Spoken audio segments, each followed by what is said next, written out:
Hi everyone.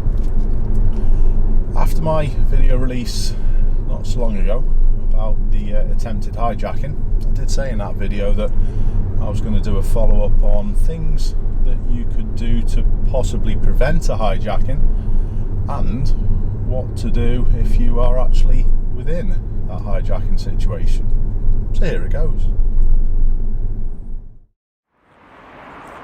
Try to always reverse your car in a parking space, as we've seen here. Then, if you're reversed in, you've actually got a little bit of protection behind the door. Don't forget, there's going to be vehicles usually parked either side of you, so there's less room for anyone to come down the side. You can also see your surroundings, who's coming towards you if you are parked up towards a wall or some railings. Another thing, when you're walking towards your car, try and keep your wits about you. Try not to be on your phone too much, because if you're on your phone, you're not paying attention to your surroundings. And the last point, if you're reversed in, you've always got that option of driving forward out in a quicker manner. The next tip is a simple one. Make sure you have your car set to lock the doors when you move off. This is often included within the menu system. Might take a little bit of finding, but it's an easy one.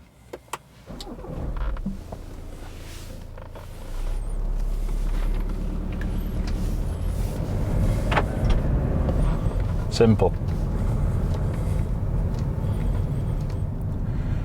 When you're driving, you should be as aware of your surroundings as you possibly can. Doesn't mean just looking at the vehicle in front. Use your mirrors, not just the middle one, but the side one, and keep a constant eye out of your surroundings. This is going to help your normal driving as well, but it might just give you a head start if you were being followed.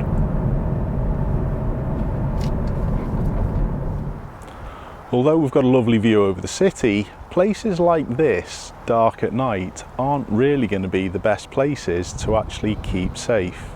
These unlit areas are going to pose a bigger risk. Try and keep clear of them. An important point is to know your rights if you're stopped by a police officer. It might be someone in disguise, so make sure you get proper identification before you get out of the car. If you're approaching traffic lights, try and do your utmost to keep things moving. If you keep moving, you've got less chance of anyone actually taking your car or trying to hijack you. But what I'm going to do now, I'm going to take as much time as I can to get to these lights. I'm going to try and increase my moving time. If I do have to stop, I'm going to ensure that I've got an escape route. My escape route here would probably be to the left side. But I've kept back, some people call it tyres on tarmac, but I tend to say see the whole vehicle. You can see the whole vehicle, you've got space to move around. And that was the key there. So I'm going to do the same again. I'm going to try and do my utmost to keep these moving. I'm aware of my surroundings, I'm keeping well back, and I've got space to move either side if required. All right, it's going to be a tight fit. But honestly, I'd squeeze through there. Take my mirrors off if I have to get away. And again, I've been able to keep things moving. And that's key. Make certain that you're doing your utmost to keep on the move.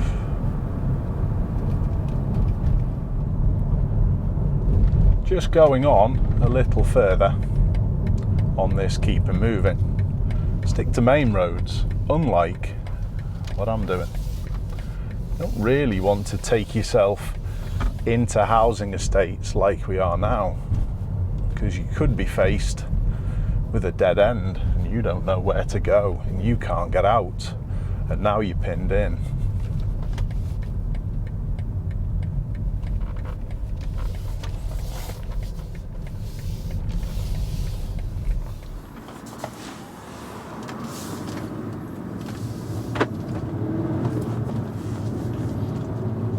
If you think you are being followed, you can do a few things to actually try and find out whether this is the case. What about driving round a roundabout a number of times? What about doing a useless block of turns? If they did a U-turn here and then a U-turn further up the road and just kept on going round. There are plenty of things that you can do that would be so unusual that you could then absolutely, categorically tell whether someone is following you. So drive round a roundabout a couple of times.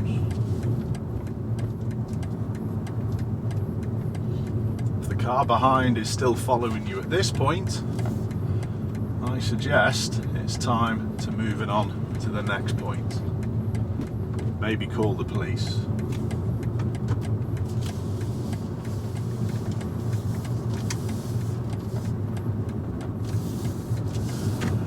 And if you are going to call the police, don't think that you have to park in to do this. And please don't park in if you're definitely being followed.